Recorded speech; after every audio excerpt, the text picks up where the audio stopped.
Hello, my name is Larissa, and I would like to talk to you about some of the obstacles that a performer with an accent, with a foreign accent, tends to face in Hollywood. But before we delve into the issue, I would like to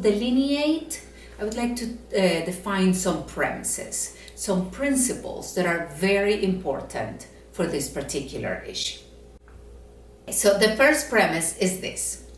When a person learns a new language after puberty, it becomes virtually impossible for that person to speak like a native, to speak without an accent. This is due to a process called lateralization, which means that it's a neurological process. When we are little, the two hemispheres of the brain, the right and left, they have more plasticity. They interchange functions and the circuitry is less committed. So it's more malleable and therefore it is more competent for language acquisition. After puberty, you can still learn a language, but there are some features that determine the speaking like a native that considerably decrease after puberty. So that explains why when people learn a language when they are kids, they speak like natives. And when they learn it after puberty, like I said, it becomes almost impossible to speak like a native. That explains why when people say, how come British actors are capable of losing their accents and speaking with a standard American accent? Well, that is because it is losing the accent within your language. It's doable with the proper training, but it is doable because it's your first language, a language you acquired before puberty. The same rule doesn't apply for people who learned a new language after puberty. So comparing a British actor to an actor who speaks English with a foreign non-English accent is like comparing. Exactly. The other concept that it's important to explain is this.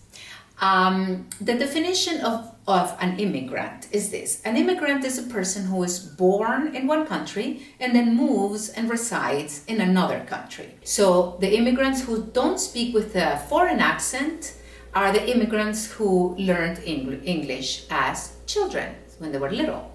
And then the people who learned English after puberty speak English with an accent.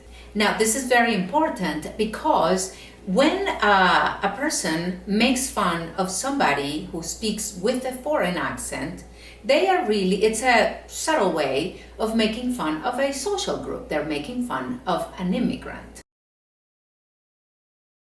This is the formula that Hollywood has used for decades. I call this the West Side Story effect. So producers, casting directors, writers, usually what they do is that they ask for actors who don't have an accent, who speak English like natives, and they ask them to imitate the foreign accent. And many times they ask them to make like a parody of the accent. And usually the characters that are written with an accent are characters that are like, it's like a source for comedic entertainment. It's like the accent is the joke.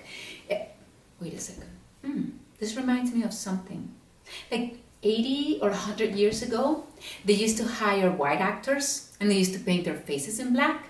And they used to ask them to imitate African American people and the lifestyles of African Americans. And they thought it was funny. And that's sort of what they're doing now with the accents. It's more subtle, of course. But instead of painting the faces, they paint the accent. But the results are the same, very similar. A, it creates inequality of opportunities for a group of people, in this case, immigrant performers. And B, it authorizes the cartoonization and the, making fun of a social group, in this case, immigrants. Let's see what the Civil Rights Act has to say about this. Title VII of the Civil Rights Act of 1964 prohibited discrimination in employment on the basis of race, color, sex, religion, and national origin. And in 1987, the Equal Employment Opportunity Commission more specifically defined national origin to include linguistic characteristics of a national origin. Linguistic characteristics means accent, of a national origin means foreign, that means foreign accents. When it comes to linguistic characteristics of a country of origin, in other words, when it comes to foreign accents, the rule is this. If a person can express his or herself competently in English, and if that person can be understood, then he or she should not be discriminated against. Some people tell me, no, a lot of actors with foreign accents work. Look at Penélope Cruz, Gael García Bernal, Audrey Tautou, Marion Cotillard, all these people work. Yes, including Sofía Vergara, what all these people have in common is that they came to the United States as celebrities. Salma Hayek is the exception, but most of them were already celebrities, and a lot of them came here with an Academy Award-winning film. So we all know that being famous or being a celebrity is sort of like a monarchy. It's a special social group. And this is very important to take note of, because when you talk about accents, what people mention, they talk about two things. Something called bona fide occupational qualifications, or BFOQ, and they talk about creative freedom. So bona fide occupational qualifications means this. It comes from Wikipedia. Is a quality or an attribute that employers are allowed to consider when making decisions on the hiring and retention of employees. A quality that, when considered in other contexts, would constitute discrimination and thus be in violation of civil rights employment law. Such qualifications must be listed in the employment offering. Some people in the industry tell you that the BFOQ, the bona fide occupational qualifications, applies in this case because people could say that that is a problem to having an accent, a foreign accent, is a problem to become an actor in the United States. But here's the thing, it says very clearly that it must be stated in the employment qualifications.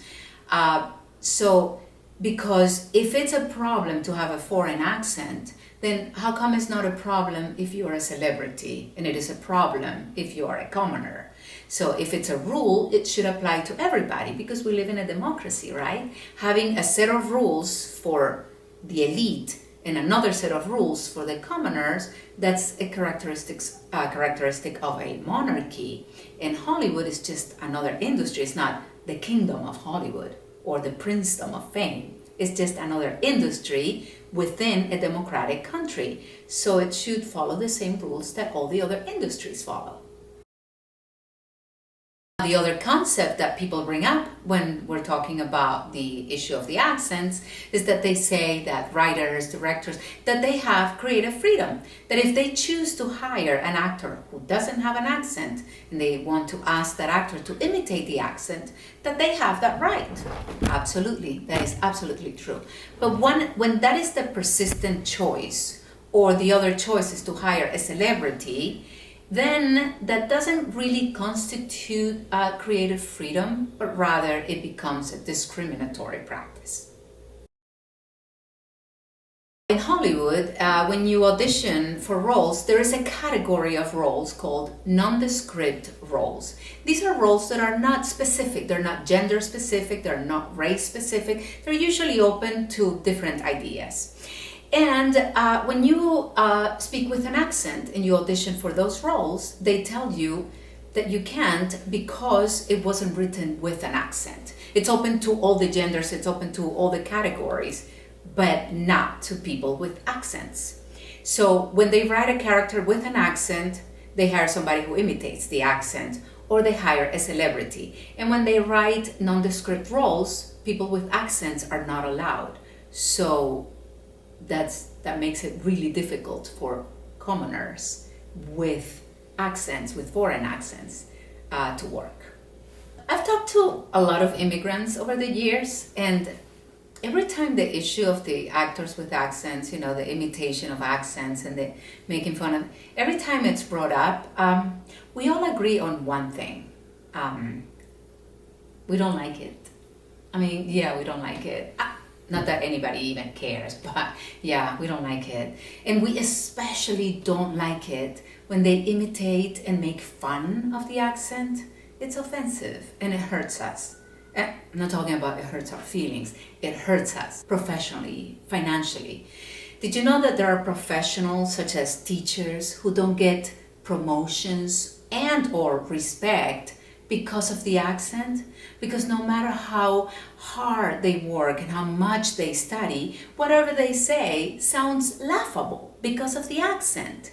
And I think this is partly due to this toxic trend that Hollywood has so cavalierly exercised for decades. And it's just not right, so we don't like it. Solution number 1. Let's stop making fun of the accent. Remember, when a person learns a new language after puberty, it becomes almost impossible or virtually impossible for that person to speak without an accent, to speak like a native. Therefore, it is not a choice.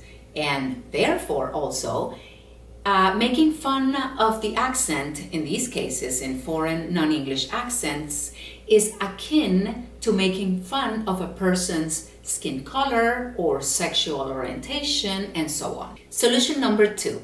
Let's create equality of opportunities for immigrant performers, that is for performers with non-English accents.